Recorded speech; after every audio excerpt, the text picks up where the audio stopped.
Welcome to the HR Stories podcast, listener question edition, where there is a lesson in every story.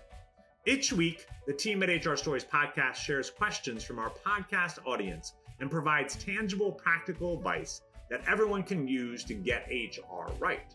Our hosts today are management and HR consultants Chuck Simikian and John Tallheimer. What is on your mind today? Ladies and gentlemen, welcome to the HR Stories podcast, where there is a lesson in every story. This is the question and answer session episode. Q&A. Oh, Q&A. Oh, we're just getting down to the abbreviations. My name is John Tallheimer. I am an HR consultant, leadership coach. And I am here with Chuck Simikian. We call him HR in Paradise, director of HR at a large resort down there in the southern hemisphere, now down in Florida. How you doing today, Chuck? I am down in the Florida Keys, and I'm doing great. We have another tropical storm moving our way. So yeah, but that's always a fun exercise to go through. But you know, I'm excited, John, because we've launched the book.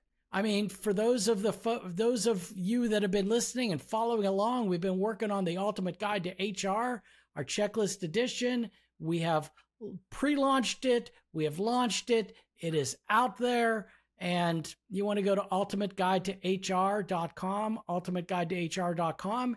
We actually have a couple of questions today, John, but one of them is based on an answer that I found in the book. So It's great stuff, and I'm pretty excited about it. It's selling well. We've got great reviews, and I think we're being featured in HR Professionals magazine, correct? Is that that's the name of the magazine? So they've picked us up, and they love the book, and their people love the book. So enough can't be said. Great stuff. It's a great book, and I'm excited that we've launched it, and it's getting out to people, and people are using it in their everyday.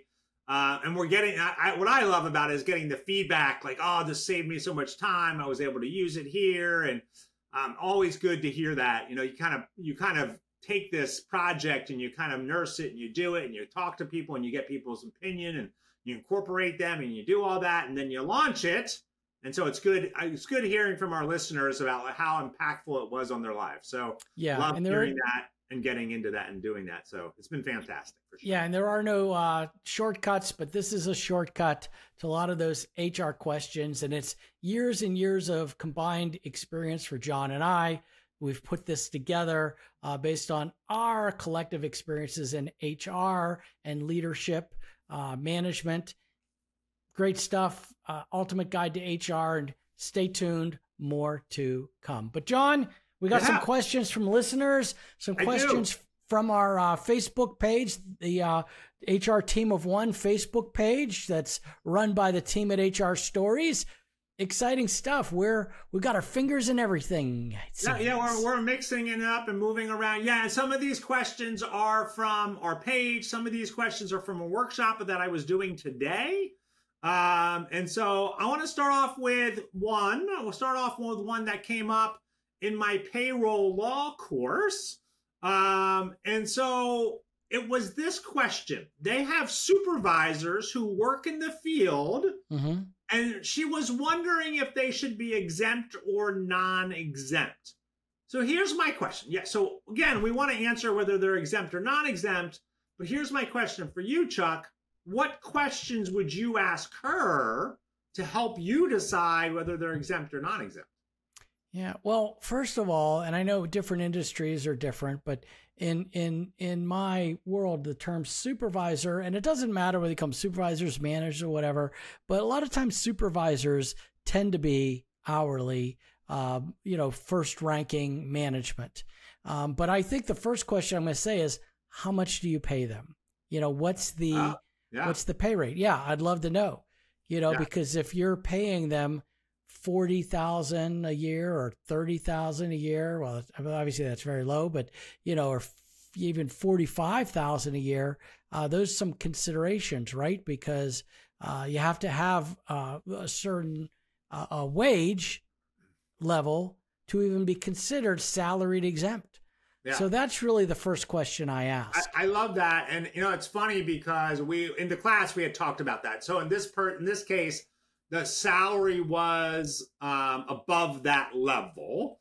And so, yeah, that's a great question, right? Because again, the standard salary level, we know it changed this year. We know that it's all wobbly and we're trying to figure out where it's going to end up. But just kind of paying attention to that. And really, that's a great first question to start. And I think a lot of times people hear the term supervisor and go, oh, well, they're exempt, right? They're supervisors. They're managing people. Mm-hmm. And her take on it, right? And so again, her take was like, well, I think they should be non-exempt. And I'm like, well, why do you think that? She goes, well, they're out in the field. They're working with the staff. And so my next question to her was, what is the percentage of the job that they're doing that is managerial? Mm-hmm. Right? Is it more than 60% or is it 40%? Right? And she was like, well, it's probably under 50%. Right? And so again, it's going to be a call. I didn't have the job description in front of me, but in that case, it sounds like they're going to be non-exempt because they're doing the work. They're managing, but they're also doing the actual work, right? They're working mm-hmm. alongside, and a lot of the time they're actually working with the technicians doing the actual work. In that cases, they probably should be non-exempt. Mm-hmm. And again, yeah. Right, we don't have enough details to be like, yes, specifically this is it, and all that kind of stuff. But I thought it was interesting in terms of not always going by title, right? And that, we know that in HR, right? We should never go by title. We have to dive into the job description and get very specific and look at what are their duties? How much time are they spending on it? To your point, what is the salary level? How are they being paid? All those things go into that. Yeah. And, the simple questions too, sometimes it's really tough to say what percentage, how much percentage. And when I look at a lot of the legal cases, I've not seen where, the companies have been dinged because, they're only doing 52% managerial work and not that, but it's usually the basic duties. Can they hire? Can they fire? Can they discipline? Do they have do they have a say in what the employees are doing? Do they do performance reviews? And if the answer is yes, they hire, yes, they terminate, yes, they do performance reviews, then, then they may be more exempt. But if it's like, no, they don't hire, they don't fire, they don't do performance reviews, they just make sure the people show up, that they're doing their job. And if someone's not doing their job, they call the manager and the manager deals with it. Well, then, right. Yeah. So those are those things. But that's great. Yeah, there was a big case of a company named Wawa. You guys have them down in Florida now. Wawa, love Wawa. Yeah, absolutely. Yeah. And so Wawa had their assistant managers classified as exempt. Mm-hmm. But when they looked at it, only about 25 to 35% of their job was actually doing managerial work. The Right. rest of it was working alongside the crew. Mopping the floor, making the sandwiches, and running the cash register. Yeah. And so you just want to be careful. That's all. Yeah. So, all right. Are you ready for question number 2? Yeah. Question 2 looks pretty intense, pretty in depth. So let's see what we got. Let me read this and I'll kind of give you some ideas, and I just kind of want to hear what you have to think about this. And so this one, again, not a legal question, but I think you deal with this a lot. How can HR more formally coach directors to set expectations for their managers? So here's the background, right? So it's a food manufacturing company, and the chief operating officer is requiring that managers across the company meet weekly to address day-to-day issues that arise on the production floor, with the ultimate goal of taking these items off the directors' plates. They want directors to stay out of the weeds and focus on big ticket items. The problem, though, is the director are often finding themselves in the weeds on their own accord, right? They're jumping in there. Of course. When a manager attempts to address an issue, many times the director will step in and squash that effort and state it should be handled a different way. Long story short, the managers don't know what specifically is expected of them. I could go on, but I think that sets it up enough for me to get your opinion. What do you think? Oh boy. So I guess the first good thing, John, is the senior leader there is encouraging this, right? Yeah. So they're encouraging it. It sounds like you have someone off to the side, maybe like an HR person, that is like, now I need to figure this out. I need to figure this out. And that's the problem with HR folks. They think they need to figure everything out on their own.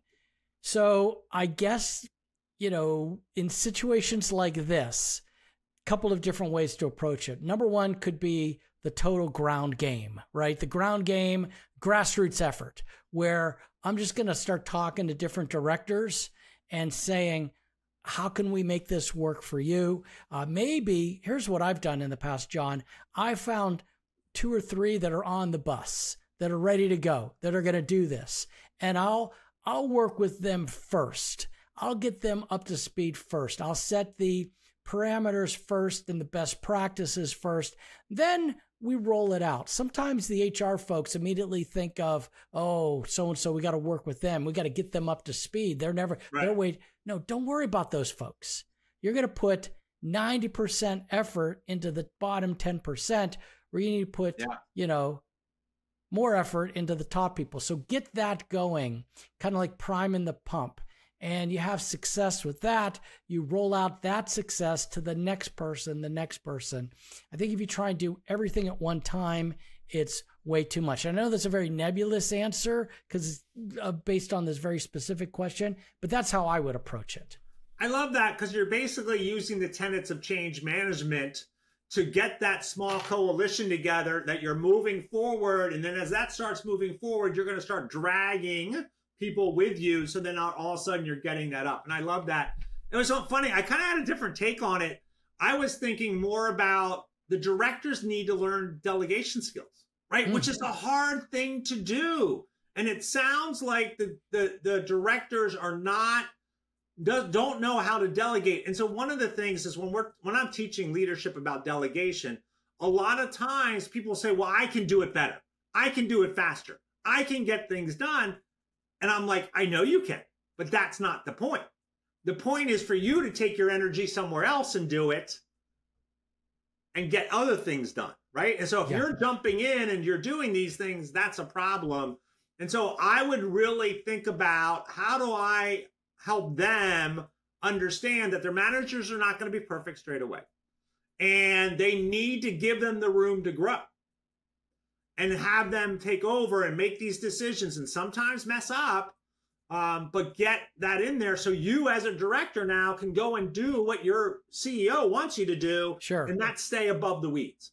And so I think the other thing that just popped in my head, Chuck, these directors are probably task-oriented, meaning that they are much more comfortable handling the problem solution task thing versus being people-oriented, being strategic. And so maybe doing some of that and reminding them that their role is much more strategic than task-oriented. Yeah, or maybe they don't know where to, and maybe with that, they don't know where to begin. Maybe it's a simple template that's like, okay, what, the 3 buckets, what did we start, stop, and continue doing? And or the major problems, major wins. And it's a real simple, I don't know, what the parameters of this thing are, but a simple template that each director uses to kind of ease into that people side of things and away from the task thing. So great question. Great answers. Yeah. I like that. That was really interesting. I like the way that went. That was good. All right. Third question. For those of you who have operation manager, director, officer, right? And so again, right, this is an HR, I should probably set this question up. So this is an HR person and they're asking, all right, so for those of you, right, so other people in the HR sphere, this is from a group page, who have operations managers, directors, officers, how do you collaborate with them on strategy and alignment with HR goals and initiatives? Run away. I don't know. What do you think, John? Here's how I answered it, and this is kind of a drop the mic thing. Change the question. The question isn't how do you get the operation director and officers to align with HR goals and initiatives. The question is, how do you align HR goals and initiatives to meet the company's goals? Exactly. You cannot get them to do anything.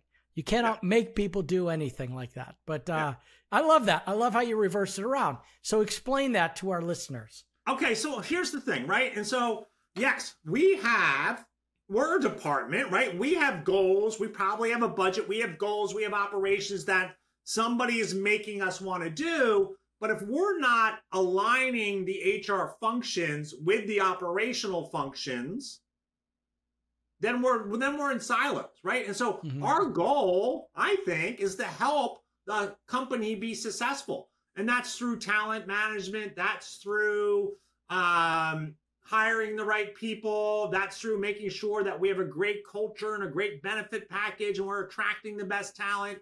But we need to know what their goals are to make sure, like I think about training all the time, right? And so if I'm going to train somebody or I'm going to train a team, I'm not just going to go, well, you know what? I think these people are terrible at communication.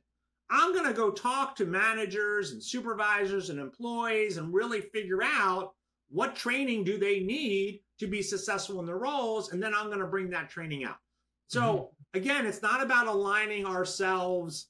It's not about having them align with us. We need to go in there and align with them. And that's how I would handle it. I would be like, okay, what are your goals? That kind of stuff. And then I would kind of parallel my goals with them and say, hey, while we're doing that, here's one of the things that I know is going to help us organizationally, right? And so maybe it's better manager training, right? And so I want to train all the managers and they've been resistant to it. Well, now that I know their goals, I can say, this is why I want to do the manager training because this is going to help increase their effectiveness by 10%. I don't know. And I'm making those numbers up. I love that. Those are the things that I would do. Yeah, you can. So I talk to HR folks about this all the time. I say, I used to work at this place, it was the Nickelodeon Hotel, Nickelodeon, right? And Nickelodeon, their goal was to attract, from a marketing standpoint, attract families, attract kids, create an atmosphere where kids loved the place so much that they would want to come back over and over and over again.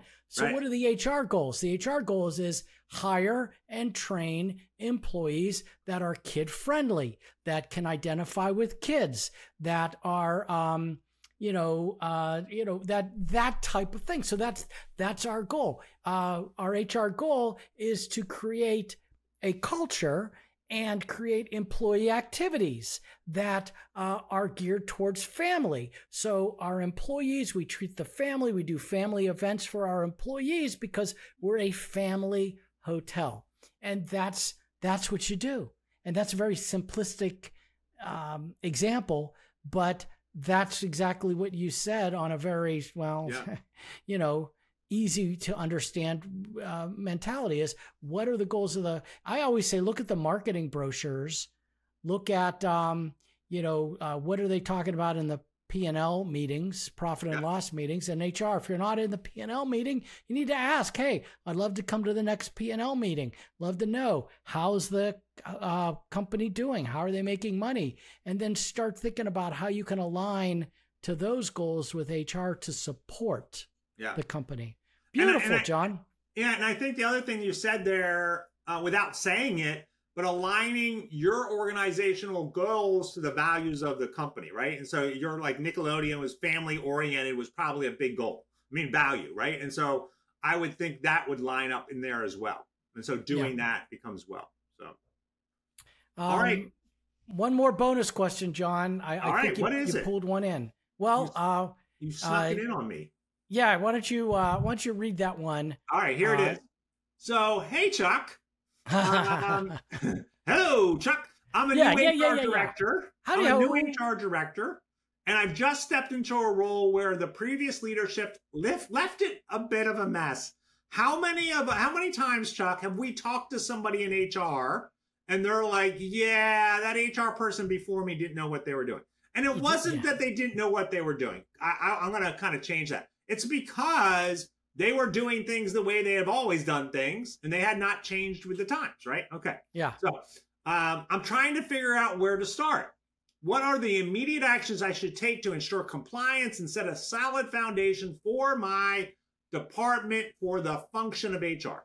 Yes, that is a great question. It's one that I've been into. And sometimes the former HR director is overwhelmed. Sometimes they're a square peg in a round hole. Came from a different industry. Who knows? But that's a great question. You know, it's something that HR professionals, a lot of times we face when stepping into a new role. Sometimes the HR director may have done a good job, but they haven't been around for a couple of weeks or months because they haven't been able to fill the job. So the first thing you want to do that I've always done is conduct that comprehensive compliance audit, start with an I-9 review, look at the documents, ensure everything's in order for both active and terminated employees. I've said this a few times, John, if you can look at the I-9s and see how the I-9s look, if they're in great shape, it may not be that bad, but if the I-9s are in bad shape, that's kind of a bell weather. You know, the simple things. Verify the things that could cost you, right? The labor law posters up to date, and are they visible? Look at the employee handbook. Make sure it's current, that all employees have acknowledged it, that there's some acknowledgement for that. You know, audit your record keeping practices and make sure, I'd go into the files, John, make sure there's separate files for the medical records and the regular employee files. You know, it's all, and yes, I'm talking more on the compliance side at this point, because that's really when you go in, you need to figure out where are the holes that are going to get this company legally, you know, in hot water, and you got to set that strong foundation. And I know early on we talked about our book, The Ultimate Guide to HR, the checklist edition, and I'm just going to suggest, look, for more detailed guidance, we have a checklist. I would recommend checking out Getting HR Right checklist for new directors in our upcoming book, that Ultimate Guide to HR. It's actually here, folks. I know I say upcoming, but it's out there. It's packed with actionable items, steps to help you succeed in your new role. So that's what I would do. And I love that you plugged the book there. That was smooth. I love it. And I was thinking the other thing that you want to do, I think that compliance part is there, right? And a couple things that I want to say. Number one is don't try to do it all in 1 week, right? Oh, right. Go in and go, all right, this week I'm going to deal with the I-9s. The other part of this thing is to walk and talk to the employees. I know Chuck does this really well in his roles. He's always out there meeting and greeting and getting to know. And because when you're talking to managers, when you're talking to employees, when you're talking to executive leadership team, you're going to start to find where the holes are. Like they'll be like, oh, blah, blah, blah, we never got this. And you'll be like, okay. And you just take a note, right? Take note. Just take a note and move on. But having those conversations and building your rapport up. One of my favorite stories from one of my classes, there's a new HR person. Well, not new to HR, but new to this company. And she said, you know what I did, John? The first month or so, and so it was a big company and they had different plants or different offices around their area. She goes, I went to every one of them and I spent a day with the teams. And they were like flabbergasted that somebody in HR would spend time with them. And she goes, I can't help you unless I know what you do. Yeah, right. Right. And so walking around, I know you're big on that. You know, I'm big on that. I think those are great things to do. It's kind of that combination, right? It's at the heart, getting to know, building those relationships, at the same time, understanding that foundational stuff that Chuck was talking about. Yeah, look, getting out, walking around, more than that is talking to the employees. Hi, I'm Chuck. I'm new HR director. Oh, really? Yeah, you're in HR. I get it. That is so valuable. Even right now where I am, I've got a couple of folks that work for me, and I was just talking to them today, and employees come in all the time. Hey, I need to talk to Chuck. I need to talk to Chuck. I'm like, I have HR people here. I said, do you know why they come in and they all want to talk to me? And I said, because they all know me. I'm out there all the time. So I've actually initiated a program that I'm going to reveal to them. By the time this podcast airs, it's going to be out there. But once a week, each one of my HR folks, I've got 2 of them, is going to have to go out and meet 5, go walk and meet 5 new people. 3 to 5 new people, introduce, find out who the person is, and then they're going to come back. Who did you meet? How long they've worked here? Where do they work? That sort of thing. And you're going to get out there, and that's how you build that confidence in your department. And then you start finding out all the other things out there that could be hidden under the rug where there could be problems. So it's great stuff. Great answer. This has been a great segment, and thank you for the bonus question. Yeah, that was great. A bonus question, always good to ask, right? Throw the bonus question in there. Ladies and gentlemen, you have been listening to HR Stories podcast, where there is a lesson in every story. This was the Q&A edition. Come back next week when we tell another story of thoughtful, upsetting stories about something that went wrong in HR. We'll also update you on all the news and that kind of stuff. We're paying attention quickly to the possible lawsuits. By the time this comes out, the Federal Trade Commission non-compete ban has been put on hold. And so we'll see where that is. So we keep you up to date. Do we need to say anything else? No, we don't. We don't have to say anything else. Sam can just edit that out. She can figure some out. Keep it on there. Samantha, welcome back. Welcome back from Europe. I wonder if she even came back. Is she watching this? Did she come back? Did she stay in Europe and she's I hope she keeps drinking wine on the river Seine. I hope she keeps us in.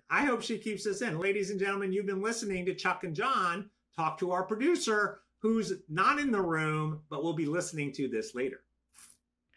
All right. Good job. Thank you for listening to the HR Stories podcast.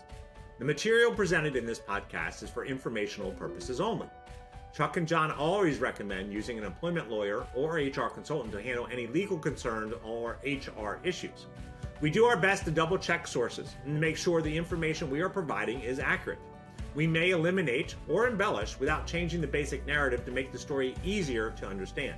In certain circumstances, we may change identifying information to protect the innocent. The HR Stories broadcast is brought to you by the team at HR Stories. The team at HR Stories is designed to help anyone with HR responsibilities be better at managing the employee experience. To engage with us, go to the hrstoriesteam.com and learn more about how the team at HR Stories can support your business or nonprofit. Thank you for listening to the HR Stories podcast, where there is a lesson in every story.